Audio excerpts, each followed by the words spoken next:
Welcome back. ഇന്ന് നമ്മൾ പഠിക്കാനായിട്ട് പോകുന്നത് സൈക്യാട്രിയുടെ മറ്റൊരു ചാപ്റ്റർ ആയിട്ടുള്ള nursing management of patients with neurotic distress related disorders. എന്താണ് ഈ ന്യൂറോസിസ്? ന്യൂറോസിസ് വളരെ less severe form of mental disorder അഥവാ സൈക്യാട്രിക് ഡിസോർഡർ ആണ്, in which there is no organic brain damage and also neither the hallucination or delusion. hallucination illa delusion illa. Then ഇതിൻ്റെ origin anxiety disorders normal ആയിട്ടുള്ള phenomena which is characterise out of the anticipation of danger. Okay, anxiety disorder abnormal start in which the symptoms of the anxiety which are not caused by organic brain disease. Organic ആയിട്ടുള്ള brain disease കൊണ്ട് അല്ല ഉണ്ടാകുന്നത്. Okay, ഇനി anxiety disorders തന്നെ 3 ടൈപ്പാണ് ഉള്ളത്. ഒന്ന് phobic related ആയിട്ടുള്ള anxiety disorders, means phobic anxiety disorders, panic anxiety related disorders and generalised anxiety disorders, GAD എന്നായിരിക്കും ചോദിക്കുന്നത്. ഓക്കെ, ഫോബിക് ആൻസൈറ്റി ഡിസോർഡേഴ്സ് എന്ന് പറയുന്നത് നമുക്ക് എന്തിനോടെങ്കിലും ഒരു ഫോബിയ, നമുക്കൊരു പേടി ഉണ്ടാവാം, which is irrational response to a particular specific stimulus. Okay, ഈ ഫോബിക് ആൻസൈറ്റി ഡിസോർഡർ തന്നെ 3 ടൈപ്പാണുള്ളത്. ഒന്ന് സിമ്പിൾ ഫോബിയ, ഒന്ന് സോഷ്യൽ ഫോബിയ, രണ്ടാമത്തേണ് അഗാരോഫോബിയ. സിമ്പിൾ ഫോബിയ എന്ന് പറയുന്നത് irrational fear or towards a specific സ്റ്റിമുലയാണ് സിമ്പിൾ ഫോബിയ. കോമൺ ആയിട്ട് കാണുന്നത് ചൈൽഡ്ഹുഡിലാണ്. ഫിയേഴ്സ് മറ്റ് പേടി വരുന്നത് നമ്മുടെ ഏറ്റവും ക്ലോസ് ആയിട്ടുള്ള റിലേഷൻഷിപ്പൊക്കെ നഷ്ടപ്പെടുന്ന സമയത്ത്, മീൻസ് ഇൻ ദ സെൻസ് നമ്മൾ കുഞ്ഞായിരിക്കുന്ന സമയത്ത് നമ്മുടെ ഒരു പാരൻസ് നമുക്ക് നഷ്ടപ്പെട്ട് നമുക്കൊരു വാംത്ത് കിട്ടി, അല്ലെങ്കിൽ ചൈൽഡ് നെഗ്ലക്റ്റ് ഉണ്ടായി. അപ്പോൾ ഇത് ഭാവിയിൽ അല്ലെങ്കിൽ നമ്മൾ കളിക്കുന്ന സമയത്ത് നമ്മുടെ കൂട്ടുകാർ നമ്മളെ കൂട്ടത്തില സോ നമുക്ക് ആ ഒരു സമയത്ത് വിഷമം വരും. പിന്നെ നമ്മൾ ഗ്രാജുവലി പോകുന്ന സമയത്ത് നമുക്ക് മനസ്സിലാവും സൊസൈറ്റി ഈസ് ലൈക്ക് ദാറ്റ് എന്ന് പറഞ്ഞാൽ നമ്മളങ്ങ് ചെയ്യുന്നത്. പക്ഷേ ചിലവർക്ക് ആ ഒരു ഇൻസിഡൻറ്റിൽ നിന്നുണ്ടായ ഇമ്പാക്റ്റ് കാരണം അവർക്ക് അഡൽട്ട്ഹുഡിലും അത് ബുദ്ധിമുട്ട് വരുത്തുന്നുണ്ട്. സോ അത് ചിലവർക്ക് ആ ഒരു ഫിയർ ഉണ്ടാവാം. Sign and symptoms anticipatory anxiety, എന്തുണ്ടാകും, അടിക്കുമോ അല്ലെങ്കിൽ എന്നെ ഇവിടെ നിന്ന് ഇറക്കി വിടുമോ, ആ ഒരു ആൻറ്റിസിപ്പേറ്ററി ആൻസൈറ്റി. പിന്നെ ലോസ് ഓഫ് കൺട്രോള്, തലകറങ്ങി വീഴുന്നത്, then possible impaired social work function, anticipatory anxiety. ഒക്കെ ഇനി പല ടൈപ്പിലുള്ള പേടിയുണ്ട്. ഇപ്പോൾ ചില വ്യക്തികൾക്ക് കല്യാണം കഴിക്കാൻ പേടിയാണ്, അല്ലെങ്കിൽ വൈഫ് അല്ലെങ്കിൽ ഹസ്ബൻഡ് ഉണ്ടാകുന്നത് അവർ കൺട്രോൾ ചെയ്യാന്നുള്ളൊരു പേടി, ദാറ്റ്സ് കോൾഡ് ഗാമറ്റോഫോബിയ. ഇനി ചിലർക്ക് പാർട്ട്ണറുമായിട്ട് ഇൻ്റർകോഴ്സിൽ ഏർപ്പെട്ട് കഴിഞ്ഞാൽ എയ്ഡ്സ് ഉണ്ടാകുമോ എന്നുള്ളതാണ് എയ്ഡോഫോബിയ, ദാറ്റ് ഇസ് എയ്ഡ്സ് ഫോബിയ ഉണ്ടാവാം.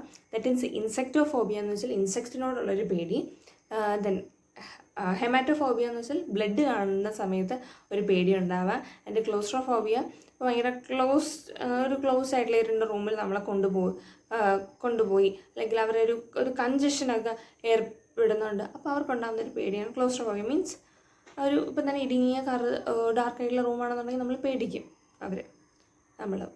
സോഷ്യൽ ഫോബിയ എന്ന് പറയുന്നത്, അപ്പോൾ സിമ്പിൾ ഫോബിയ എന്ന് വെച്ചാൽ സിമ്പിളായിട്ടുള്ള കാര്യങ്ങൾ, പിന്നെ ഇറാഷണൽ ഫിയർ ടുവേർഡ്സ് സ്പെസിഫിക് അല്ലെങ്കിൽ ഓരോ particular stimulus.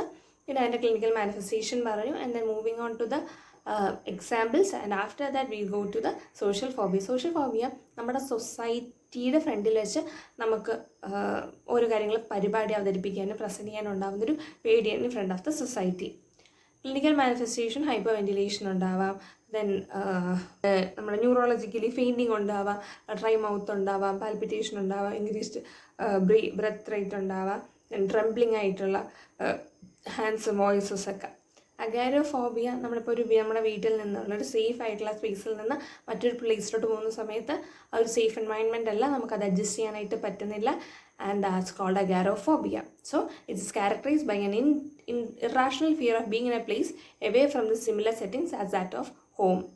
In clinical manifestation, പബ്ലിക്കിൻ്റെ അടുത്തോട്ട് പോകുമ്പോഴത്തേക്ക് അവർ ഭയങ്കരമായിട്ട് പേടി പറയാറുണ്ട്. Fear of having panic attack in പബ്ലിക്കിൻ്റെ ഇടയിൽ വെച്ച് പാനിക് അറ്റാക്ക് ഉണ്ടാകുമോ എന്നുള്ളൊരു പേടി.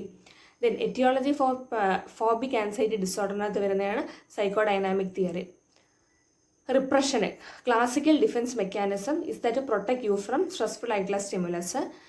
എപ്പോഴാണെങ്കിലും ഒരു റെപ്രഷൻ ഫീൽ ആവുന്നെങ്കിൽ the secondary defence mechanism is displacement and come in to action, that we got fear. പിന്നെ ലേണിംഗ് തിയറി നമ്മൾ പഠിക്കുന്നതാണ്. അതായത് ഇപ്പം ഒരു പാമ്പ് ഓക്കെ ഒരു ഡോഗ് ബൈറ്റ് ചെയ്തു അപ്പോൾ നമുക്കൊരു പേടി ഉണ്ടാകുന്നുണ്ട്. ഓക്കെ, ബൈറ്റ് ഒരു പേടിക്കേണ്ട സാധനമാണെന്ന്. അപ്പോൾ അതേസമയം ഒരു പാമ്പ് നമ്മൾ കണ്ടു, പാമ്പിനെ പക്ഷേ നമുക്ക് പേടിയൊന്നും ഉണ്ടാവില്ല, because we doesn't know that അത് ബൈറ്റ് ചെയ്യുന്നു. പക്ഷേ അതിൻ്റെ പല്ല് കാണുമ്പോഴത്തേക്കും നമുക്ക് മനസ്സിലാവും യെസ് അത് ബൈറ്റ് ചെയ്യും. അപ്പോൾ ഓൾറെഡി ഒരാൾക്ക് ബൈറ്റിനോടുള്ളൊരു പേടിയുണ്ടെങ്കിൽ പാമ്പിൻ്റെ ആ ഒരു വാ കാണുമ്പോൾ തന്നെ മനസ്സിലാവും. And he started to get tensed. അതാണ് ലേണിംഗ് തിയറി പറയുന്നത്.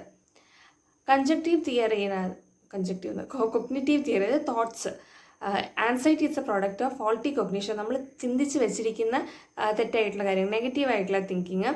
അതായത് ഒരു വ്യക്തി നെഗറ്റീവായിട്ടുള്ള കാര്യങ്ങളിൽ ഇൻക്ലൂഡ് ചെയ്യുന്നുണ്ട്. And irrational think that produces anxiety produce ചെയ്യുന്ന കാര്യങ്ങൾ. കോഴ്സസ് കൂടുതലും വരുന്ന സ്ത്രീകളിലാണ്. സഡൻലി വിത്തൗട്ട് ഈ കോഴ്സ് ക്രോണിക്കാണ്, കുറേ നാൾ നിൽക്കുന്നതാണ്. ഫാർമക്കോളജിക്കൽ നമ്മൾ ആൻറ്റി ആൻസൈറ്റി ഡ്രഗ്സ് കൊടുക്കും, benzodiazepines, then anti depressants and beta blockers. അടുത്തയാണ് ബിഹേവിയറൽ തെറാപ്പി. ഫ്ലോട്ടിങ് ചെയ്യാം, എന്താണ് നമ്മൾ വഴിയെ പറയും, എന്താണെന്ന് നോക്കാം. അതായത് നമ്മൾ ഫ്ലോട്ടിങ്ങിനകത്ത് ഇപ്പം ഒരാൾക്ക് എലിയാണ് പേടി, ആദ്യം നമ്മൾ പേഷ്യൻറ്റിനെ റിലാക്സ്ഡ് ആയിട്ടുള്ള സീറ്റിൽ കൊണ്ടുപോകും, എലിയുടെ കാര്യങ്ങളൊക്കെ ഒന്ന് പറഞ്ഞു നോക്കും. അപ്പോഴത്തേക്ക് നമുക്ക് അവരുടെ റെസ്പോൺസ് കാണാനായിട്ട് പറ്റും. അതിനനുസരിച്ചുള്ള ഒരു മാനേജ്മെൻറ്റ് കൊടുക്കുക, വീണ്ടും റിലാക്സ് ആക്കുക, നമുക്ക് ഫോട്ടോ കാണിച്ചു കൊടുക്കുക. അപ്പോഴത്തേക്ക് പേഷ്യൻറ്റ് വീണ്ടും ഒന്നൊന്ന് ഭയങ്കരമായിട്ടങ്ങ് വയലൻ്റ് ആകും. പിന്നെ നമുക്ക് പേഷ്യൻറ്റിനെ കാമാക്കാം. നെറ്റ്ലെസ് തെറാപ്പിയുടെ കുറേ നാൾ കഴിയുമ്പോഴത്തേക്ക് നമുക്കൊരു എലിയെ റിയലായിട്ട് കാണിച്ചു കൊടുത്താൽ പോലും പേഷ്യൻറ്റ് അത്രയും ടെൻസ്ഡ് ആവാത്തൊരു രീതിയിലോട്ട് കൊണ്ടുപോകാം. And example phobia of dog, photos അങ്ങനെ റിയൽ ആയിട്ട് കാണിക്കാം. കോഗ്നിറ്റീവ് തെറാപ്പി നമ്മുടെ ബ്രെയിനിൽ എന്തെങ്കിലും ഒരു ആൻസൈറ്റി പാറ്റേൺ ഉണ്ടെങ്കിൽ, ഒരു ഫോബിയ ഉണ്ടാക്കുന്ന എന്തെങ്കിലും ഉണ്ടെങ്കിൽ അതിനെ ഒന്ന് ബ്രേക്ക് ചെയ്യാനായിട്ട്, ബ്ലോക്ക് ചെയ്യാനായിട്ട് ഹെൽപ്പ് ചെയ്യും. Next is psycho therapy. മറ്റുള്ള ബിഹേവിയറൽ തെറാപ്പിയുടെ കൂടെയും നമ്മൾ യൂസ് ചെയ്യാറുണ്ട്. ആൻഡ് ഇത് ഒരു വ്യക്തിക്ക് കൊടുക്കാറുണ്ട്. ഇൻഡിവിജ്വലായിട്ട് തെറാപ്പി, ഗ്രൂപ്പുകളായിട്ട് ഒരേ അസുഖമുള്ള ഒരുപാട് പേര് അടുത്ത് വന്നിരുന്നിട്ട് ഗ്രൂപ്പ് തെറാപ്പി ചെയ്യാറുണ്ട്. ഫാമിലി തെറാപ്പി ചെയ്യാറുണ്ട്. Then talking therapy, music therapy ചെയ്യാറുണ്ട്. നഴ്സിംഗ് മാനേജ്മെൻറ്റ് എന്ന് വെച്ചാൽ ആദ്യം തന്നെ ചെയ്യേണ്ടത് നഴ്സിംഗ് അസസ്മെൻ്റ് ആണ്. അസസ്മെൻറ്റ് പാരാമീറ്റർ ഫോക്കസസ് ഓൺ നമ്മുടെ ഫിസിക്കലായിട്ടുള്ള symptoms, precipitating factors, then avoidance, behavioural associated with phobias, impact of anxiety on physical functions. അതായത് നമുക്ക് ഭയങ്കരമായിട്ട് സ്ട്രെസ് ആണെന്നുണ്ടെങ്കിൽ നമുക്കത് ഫിസിക്കൽ സിംറ്റം ആയിട്ടുള്ള പാൽപിറ്റേഷൻ വരാം, റെസ്പിറേറ്ററി റേറ്റ് കൂടാം, അത് നമ്മളെ ഫിസിക്കലിയും ബാധിക്കും. കയ്യിൽ ട്രമർ വരാം. The thought contain social support system. നോർമലായിട്ടുള്ള കോപ്പിംഗ് കാര്യങ്ങൾ, നമ്മൾ എബിലിറ്റീസ് പറഞ്ഞു കൊടുക്കുക. സൈക്കോ തെറാപ്പിയൊക്കെ മാക്സിമം പേഷ്യൻറ്റിനെ കൊണ്ട് ചെയ്യിപ്പിക്കാൻ നോക്കുക, അവരെ എൻകറേജ് ചെയ്യുക, മോട്ടിവേറ്റ് ചെയ്യുക. Okay, nursing diagnosis. First one പറയുന്നത് fear related to specific stimulus or causing embarrassment to the self or in front of the others, evidence by behavioural directed towards evidence of the. അതായത് fear, ഒരു particular stimulus കാണുമ്പോഴത്തേക്ക് നമുക്കുണ്ടാകുന്ന fear. പിന്നെ social isolation എന്ന് പറയുന്നത് നമുക്ക് escape പോലും ചെയ്യാൻ പറ്റാത്തൊരു സ്ഥലത്തോട്ട് നമ്മളെ കൊണ്ട് പ്ലേസ് ചെയ്യുന്നു. അതായത് social isolation related to the fear of being in a place from which one is unable to escape. അങ്ങത് വെച്ചിട്ട് നമുക്ക് എഴുതാം. അടുത്തത് GID, ജനറലൈസ്ഡ് ആൻസൈറ്റി ഡിസോർഡർ. ഇതെന്ന് പറയുന്നത് എപ്പോഴും പേഷ്യൻറ്റിന് ടെൻഷൻ കാണും. എന്തൊരു കാര്യം പറഞ്ഞാലും പേഷ്യൻറ്റിന് ടെൻഷൻ കാണും. പക്ഷേ ഫോബിയ എന്ന് പറയുന്ന ഒരു പർട്ടിക്കുലർ സ്റ്റിമുലസ് കൊടുത്താൽ മാത്രമേ പേടിക്കുകയുള്ളൂ. പക്ഷേ GIDയിൽ എന്ത് പറഞ്ഞാലും പേഴ്സിസ്റ്റൻ്റ് ആയിട്ടുള്ള അൺവേരി പോലും ചെയ്യാത്ത ഒരു തരത്തിലുള്ള ഡിസോർഡറാണ്. മിക്ക കോമൺ ആയിട്ട് കാണുന്നത് സ്ത്രീകളിൽ തന്നെയാണ്. And then may be a question of differentiation between സൈക്കോസിസ് and neurosis may be asked. അടുത്തത് prevalence rate of generalised anxiety disorder എന്ന് പറയുന്നത് 2.5 to 8% ആണ്. അടുത്തയാണ് ക്ലിനിക്കൽ ഫീച്ചേഴ്സ്. ഫിയർഫുൾ ആയിട്ടുള്ള anticipation, sensitivity to noise, worrying ആയിട്ടുള്ള തോട്ട്സ്, ദെൻ ഇറിറ്റബിലിറ്റി ഒക്കെ വരുന്നുണ്ട്. Then course insidious onset. പിന്നെ നമുക്ക് ഡ്രഗ് കൊടുക്കാൻ പറ്റുന്ന ബെൻസോഡയസെപ്പീൻസ് കൊടുക്കാം, ബീറ്റ ബ്ലോക്കേഴ്സ് കൊടുക്കാം. ദെൻ എല്ലാ ആൻസൈറ്റി ഡ്രഗ്സ് അഡ്മിനിസ്റ്റർ ചെയ്യാൻ പറ്റും. പിന്നെ നമുക്ക് മരുന്നല്ലാത്ത സൈക്കോ തെറാപ്പീസിലൂടെ പോകാം. CBT തെറാപ്പി, റിലാക്സേഷൻ ടെക്നിക്സ് ഉണ്ട്. Then panic disorder is characterised by anxiety unrelated to particular circumstances. Particular ആയിട്ടുള്ള സർക്കംസ്റ്റൻസസിനോട് റിലേറ്റ് ചെയ്യാനായിട്ട് പറ്റാതെ അവർക്ക് വരും, പാനിക്കാവും. Unlike phobic anxiety, where anxiety is intermittent, fear of discomfort that is abruptly arise and peaks in less than 10 minutes 10 മിനിറ്റുള്ളിൽ തന്നെ അത് പീക്കാവും. ഭയങ്കരമായിട്ട് പേഷ്യൻ്റ് ബുദ്ധിമുട്ടുണ്ടാകും. തല മുതൽ കാല് വരെ. തലയിലാണെങ്കിൽ കൺഫ്യൂഷൻ ഉണ്ടാവാം, തലവേദന, ഹെഡേക്ക് ഉണ്ടാവാം, മൗത്താണെങ്കിൽ ഡ്രൈ മൗത്തായിരിക്കാം, ഹാർട്ടാണെങ്കിൽ പാൽപിറ്റേഷന്, റെസ്പിറേറ്ററി ആണെങ്കിൽ ടക്കിപ്നിയ, ദെൻ ബൗൾ ഡിസ്റ്റർബൻസ് ഉണ്ടാവാം. ഇതൊക്കെയാണ് വരുന്നത്. ഇനി എന്ത് കാരണങ്ങൾ കണ്ടാണ് ഈ പാനിക് ഡിസോർഡർ ആണെങ്കിലും GAD ആണെങ്കിലും വരുന്നത്? ജെനറ്റിക് ആയിട്ടുള്ള തിയറി ഫാക്ടേഴ്സ് ഉണ്ട്, GABA ഓൾട്രേഷൻസ്, പിന്നെ സൈക്കോഡൈനാമിക് തിയറീസ്, പിന്നെ ബിഹേവിയറൽ തെറാപ്പീസ് ഉണ്ട്, കൊഗ്നേറ്റീവ് തിയറീസ്, പിന്നെ വേറെ ക്ലിനിക്കൽ ഫീച്ചേഴ്സ് ഞാൻ ഓൾറെഡി പറഞ്ഞു.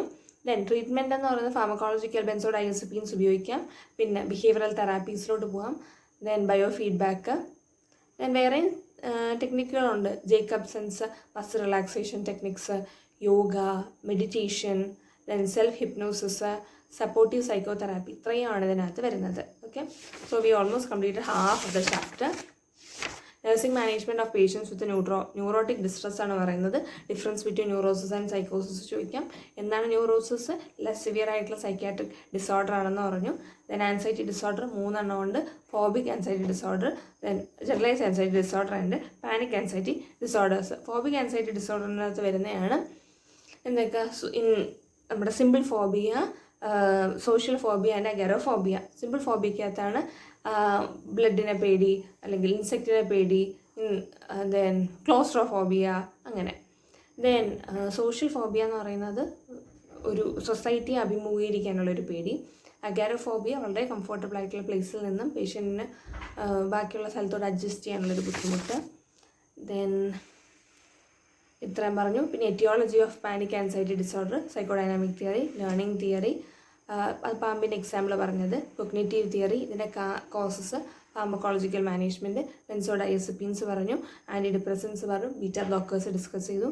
Then behavioural therapy, flooding, cognitive therapy, psychotherapy. പിന്നെ നഴ്സിംഗ് മാനേജ്മെൻറ്റ് ഉണ്ട്. നഴ്സിംഗ് ഡയഗ്നോസിസ് അത് ഫിയർ പറയാം, സോഷ്യൽ ഐസൊലേഷൻ പറയാം. ദെൻ ക്ലിനിക്കൽ ഫീച്ചേഴ്സ് ഉണ്ട്. ഓക്കെ, ദെൻ പാനിക് ഡിസോർഡേഴ്സ് നമ്മൾ പറഞ്ഞു. ഈ aetiology of GAD and panic എന്ന് പാനിക് ആൻസൈറ്റി ഡിസോർഡർ എന്ന് പറയുന്നത് ജെനറ്റിക് ഹിസ്റ്ററി ഉണ്ട്, ബയോകെമിക്കൽ ഫാക്ടേഴ്സ് ഉണ്ട്, സൈക്കോഡൈനാമിക് തിയറീസ് ഉണ്ട്, ബിഹേവിയറൽ തിയറി ഉണ്ട്, കൊഗ്നേറ്റീവ് തിയറി ഉണ്ട്, ഒരുപാടുണ്ട്. പിന്നെ ക്ലിനിക്കൽ മാനിഫെസ്റ്റേഷൻസ് കുറേ പറഞ്ഞു, ട്രീറ്റ്മെൻറ്റ് പറഞ്ഞു, ദെൻ ബിഹേവിയറൽ തെറാപ്പി, പിന്നെ യോഗ, മെഡിറ്റേഷൻ, ഗൈഡഡ് ഇമേജിനറി, പിന്നെ ജേക്കബ്സൺസ് മസിൽ റിലാക്സേഷൻ ടെക്നിക്ക്, അങ്ങനെ ഒരുപാടെണ്ണം ഉണ്ട്. And that's for today. I hope that അടുത്ത ക്ലാസ്സിൽ നന്നായിട്ട് പഠിച്ചിട്ട് വരുമെന്ന്. So see by.